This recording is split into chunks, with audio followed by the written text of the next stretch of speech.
Hey y'all, welcome back to my channel and thank you for clicking on the video. I got some gameplay in the background. This is just going to be a short little bullet point video, kind of my thoughts and what happened over in Tennocon today. So if you like this type of content, let me know. I'll make more videos like this, but outside of the simulacrum, right? Anyway, so Tennocon was today. It was 6 hours long. It was very, very good. All the devs, everybody killed it. I think it was the best Tennocon we've had to date. As far as what was revealed, a lot of things got revealed for present and future. Important stuff like cross save, next expansions, things like that, new frames, quality of life changes. So I'm going to get all into that shortly here. But yeah, if you haven't watched it yourself, I highly recommend it. It was a very good watch. It is quite long, but if you want to skip to the bread and butter, it's at the latter part of the 6 hours. So go check that out. But without further ado, let's talk about the changes. So the first thing that kind of got revealed, namely, is the Warframe mobile. It did not get a exact release date, but it is stated to come out at some point in 2024.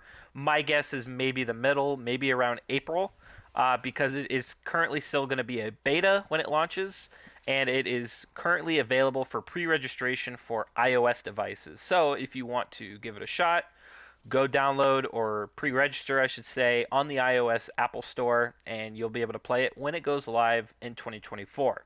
After that, they went ahead and talked about the next big update called the Abyss of Daggeth. Now, that comes out in October. It's going to feature a new frame called Daggeth. It is a female frame. As far as what she does, it was not stated, but I'm guessing she's probably going to be a damage frame just based off what they were kind of saying about her being fierce and formidable and things like that. So a couple other things coming out with that October update is actually a companion rework. Now, companions are getting reworked. They're getting new mods. Their functionality is shifting. I believe Pablo said they will no longer die, which is pretty awesome. That's a massive change in the right direction, I think. Hydroid is getting a rework as well. On the topic of reworks, he is getting a new ability. As far as what else they have changed, they have not said explicitly. So look out for the Hydroid rework. Other things they are changing is some quality of life, such as optimizing quests like the Ureli quest with the snowboard and things like that. Rebecca made a comment that people will now actually be able to do it and it won't be as frustrating. They're going to change some visibility settings, such as enemy health, like the way the enemies are outlined, things like that. I'm assuming for colorblind accessibility. Things like that. Obviously, also some minor graphical updates too to make the game look more polished. Warframe has always been really, really good at just continually improving their games, so I'm looking forward to those changes. Explicitly what they are, it's kind of vague, but yeah, so just some visibility updates and quality of life. Outside of that, we also got a confirmation for Grendel Prime. Now, Grendel Prime is coming out with the Zylok and his signature melee weapon as well. Those will be the two prime weapons. He is coming out in October with the update, potentially either after it or on the release date. They said sometime in October, so I mean 3 months after Wisp, right? So at some point in October.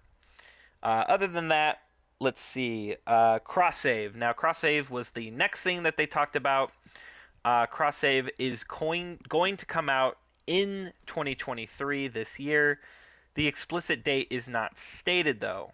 However, in the October update, they will be phasing it out in phases, kind of like what they did for cross play, where it went live on one platform, the next, and the one after that. Details are very scarce outside of that as far as how it will work, how you will link it, how it will function, trading, servers, all that is on the back end for them to figure out and for us to find out later. But just so you know, cross save is coming, but it could be potentially not fully fledged out right away. It'll take some time to fully go online because Rebecca's biggest fear is player accounts getting just completely destroyed or messed up. So obviously we don't want that. So we want to make sure it's done properly. So no worries. Excited for that. The next big update is going to be called Whisper Within the Walls.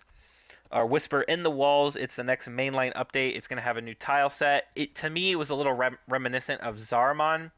Zarmon has some, open world-ish features that are based around missions, but it's enclosed in a tile set, and that is exactly what this looked like. Lot of lore tied to this one. A lot of stuff going on. It actually looks pretty insane. Man in the Wall. You're gonna have a new area, probably new weapons, mods, all everything that comes out with the mainline update. Big deal. There's also a new enemy type called the Murmur, and I believe the area is called what I have it written down here, the Kalimos sequence. Um, Very, very interesting.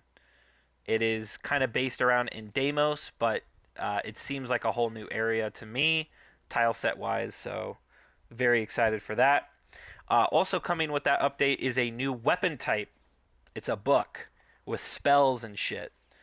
Very, very exciting. You look like a wizard. There's some gameplay on their channel, or if you watch the Tennocon, you know what I'm talking about. Very, very exciting. It has hopefully some good stats. Hopefully it's really good and meta and not bad. As far as what type it is, I think it's going to be a secondary maybe. I mean, it's a book after all, so we'll see about that. And then lastly, the biggest thing that got revealed is Warframe 1999. It looks like a Dark Sector crossover, but it's also extremely story oriented. It features the main protagonist from Dark Sector. He seems like he's obviously donning Excalibur's outfit, but it's him inside of it. It seems like it includes part of the Whisper in the Walls as well. Like I believe the two stories will fold into each other. Um, One part of the trailer showed Excalibur logging into a computer, an actual computer from like 1999, like the OG Windows 96, basically, and transferring into it. And I believe, and this is speculation, headcanon, could be that the transference into the computer took our Tenno back in time or into another dimension. Very, very interesting. This is very insanely ambitious on DE's part. I think this is going to, I mean, obviously change the way we see Warframe moving forward. The trailer is fantastic. Once Warframe uploads it to their channel, I want to upload it to my own, so you guys take a look at it. Maybe I'll do some voiceover, see if we can spot anything together in the comments. But overall, I think the Tennocon was absolutely incredible. If you follow me in my community tab, you'll see that I actually did hit bingo. So, pretty fun. I wanted to live stream it, but I was, 6 hours is kind of a long time, so didn't end up doing it. But, yeah, the next couple years of Warframe, or next couple months, I should say, is gonna be fantastic. So, stay tuned for what's coming in the future for Warframe. But with that out of the way, if you think I missed out on anything, leave a comment, or in the comment section also let me know what you thought of the Tennocon reveals. It was awesome. I mean, 10 out of 10. The live orchestra, the art book, the giveaways, everything was so fun to watch. I watched it with my buddy, so I had a blast. If you had your Twitch account linked, you guys probably got some cool drops.